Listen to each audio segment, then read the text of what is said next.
कहानी की शुरुआत जुलाई 2011 में यूपी के मेरठ से होती है, जहां विनय, जो कि शक्की आदमी होता है, मतलब वो शक करने के मामले में सबसे आगे होता है, इसी वजह से उसने अभी तक शादी नहीं की। लेकिन इस बार विनय एक लड़की देखने को आता है, जहां लड़की की माँ विनय की माँ से कहती है कि आपके लड़के ने अभी तक 100 से ज्यादा रिश्ते ठुकरा दिए हैं, ऐसा क्यों? तो विनय की माँ कुछ कह पाती उससे पहले विनय का दोस्त राजेश उनसे कहता है कि विनय को आज तक कोई भी लड़की पसंद ही नहीं आई, तो इसी वजह से ठुकरा दिया है। ये लोग बात कर ही रहे थे कि इतने में स्मिता अपनी बड़ी बहन स्नेहा के साथ आती है, जहाँ विनय तो छोटी बेटी स्मिता को देखे जा रहा होता है। लेकिन उसकी शादी की बात स्मिता की बड़ी बहन स्नेहा से चल रही होती है, लेकिन विनय तो स्मिता को देखकर उस पर ही फिदा हो चुका था। इतने में विनय की माँ कहती है कि स्नेहा तो काफी सुंदर है, और स्नेहा के पास जाकर उसे विनय को दिखाने लगती है। इतने में ही स्नेहा के माता पिता विनय से पूछते हैं कि विनय बताऊं, पसंद है ना हमारी बेटी? तो विनय भी लड़खड़ाते हुए कहता है कि हाँ पसंद है, लेकिन बड़ी बेटी स्नेहा नहीं बल्कि छोटी बेटी स्मिता। जो सब सुनकर तो सभी सोच में पड़ जाते हैं कि ये विनय ने क्या कह दिया, जिससे उसकी माँ विनय को कुछ कहती उससे पहले विनय अपनी माँ से कहता है कि अगर मैं शादी करूंगा तो स्मिता से ही, वरना मुझे शादी नहीं करनी। जो सब सुनकर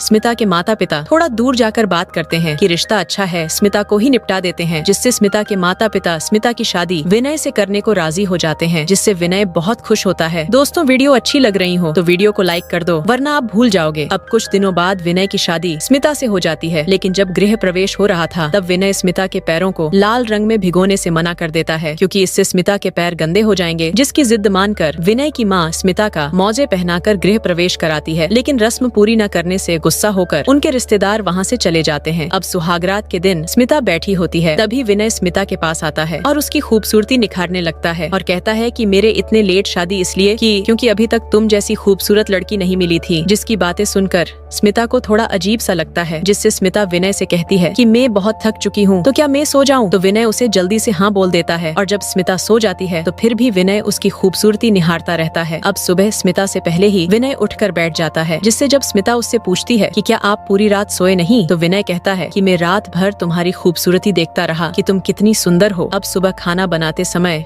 स्मिता माँ से कहती है कि आप आराम कीजिए, आज से खाना मैं बनाऊंगी, जिससे माँ वहाँ से चली जाती है। लेकिन तड़का लगाते समय थोड़ी सा स्मिता को धुआं लगता है और वो खांसने लगती है, जिससे तुरंत ही विनय वहाँ आकर स्मिता से खाना बनाना बंद करने को कहता है और माँ से कहता है कि तुम स्मिता से खाना क्यों बनवा रही हो, आज से स्मिता खाना नहीं बनाएगी, और स्मिता को ले जाता है। अब जब माँ के घर पर न होने कारण स्मिता साड़ी की जगह सलवार सूट पहन लेती है। इतने में वही विनय आकर स्मिता से कहता है कि तुम्हारी खूबसूरती बिना दुपट्टा के अच्छी लगती है, और उसका दुपट्टा नीचे फेंक देता है। तभी बाहर दूध वाला आता है, जिससे स्मिता बाहर जाने लगती है, लेकिन विनय उसे दुपट्टा डालने को कहता है और कहता है कि तुम अपनी खूबसूरती उस दूध वाले को दिखाना चाहती हो, जिससे स्मिता उसे सॉरी बोलती है, बल्कि दुपट्टा विनय ने ही दूर किया था। अब जब विनय ऑफिस जा रहा था तो स्मिता उसे टिफिन देने बाहर आती है, जहाँ कुछ लड़के विनय को स्मिता के सामने उसे बूढ़ा बोलते हैं, जिससे विनय को गुस्सा आ जाता है, लेकिन वो किसी को कुछ नहीं कहता। अब जब विनय ऑफिस के बाहर राजेश के साथ बैठा होता है, जिसे विनय बताता है कि लोग मुझे बूढ़ा कहते हैं, जिससे राजेश कहता है कि क्या तूने सुहागरात मनाई या नहीं, और विनय के मना करने पर राजेश उससे कहता है कि अगर तूने अपनी पत्नी पर हक नहीं जताया तो वो भी तुझे बूढ़ा बोलने लगेगी, जिससे विनय को उसकी बात लग जाती है। और उसी रात स्मिता को अपने हाथों से एक दुल्हन के जैसे तैयार करके उसके साथ शारीरिक संबंध बनाता है। अब अगले दिन बट वृक्ष की पूजा होती है, जिसके लिए जब विनय स्मिता को लेकर जा रहा था तभी वही लड़के स्मिता से नमस्ते करते हैं, तो बदले में स्मिता भी उनसे नमस्ते कर लेती है। लेकिन तभी वो लड़के स्मिता को खूबसूरत बोल देते हैं, जिससे विनय को बुरा लगता है और वो स्मिता को घसीटता हुआ अंदर ले जाता है, जहाँ वो स्मिता का सारा मेकअप उतार देता है और उसकी शकल को भी बहुत बुरा कर देता है, ताकि कोई उसकी खूबसूरती न देख पाए। और इसी हालत में स्मिता को पूजा करने को ले जाता है, जहाँ लोग स्मिता को रोते हुए और इस हालत में देखकर सभी स्मिता को बुरा भला बोलते हैं। अब अगले दिन विनय स्मिता को मोबाइल चलाकर खुश होते देखता है, जिससे उसे जलन होती है और वो स्मिता का मोबाइल जमीन में मारकर फोड़ देता है और उसे मारता पीटता भी है, जिससे स्मिता को बहुत बुरा लगता है। अब शाम को विनय राजेश के साथ शराब पी रहा था, तब राजेश कहता है कि तूने बिल्कुल सही किया। दरअसल जितनी गलती विनय कर रहा था उतनी ही गलती ये राजेश भी कर रहा होता है, क्योंकि विनय का एक राजेश ही दोस्त होता है, जो ही विनय को गलत सलाह देता है। अब सभी जब रात का खाना खा रहे थे तभी विनय स्मिता को सूप पीते देखकर उससे कहता है कि पराठे क्यों नहीं खा रही, जिससे स्मिता कहती है कि थोड़ा वजन बढ़ गया है ना, उसी को मेंटेन करने के लिए। लेकिन विनय ये सुनकर गुस्सा हो जाता है और वो कहता है कि मैंने तो नहीं कहा कि वजन बढ़ रहा है, तो किस मर्द के लिए मेंटेन कर रही हो और वो जबरदस्ती करके उसे पराठे उसके मुंह में ठूस कर खिलाता है, जिससे स्मिता बहुत रोती है। अब अगले दिन विनय वो सब बातें राजेश को बताता है तो राजेश उसे कहता है कि भाई मोटी औरतें ही अच्छी लगती हैं और तू भी आधा किलो जलेबी रोज खिलाया कर। अब राजेश की बात मानकर विनय जलेबी लेकर घर जाता है, जहाँ स्मिता को पेड़ों पर पानी डालते समय वो लड़के उसे देख रहे थे, जो सब विनय देख लेता है, जिससे उसे फिर से स्मिता पर शक होता है और वो फिर से स्मिता को टॉर्चर करता है और उसे घसीटता हुआ घर में ले जाता है, जो सब उसकी माँ भी देखकर दुखी होती है। अब शाम को जब स्मिता खाने पर नहीं आती तो विनय उसके बारे में अपनी माँ से पूछता है, जिससे माँ उसको उसकी गलतियाँ बताती है, जिससे अगले दिन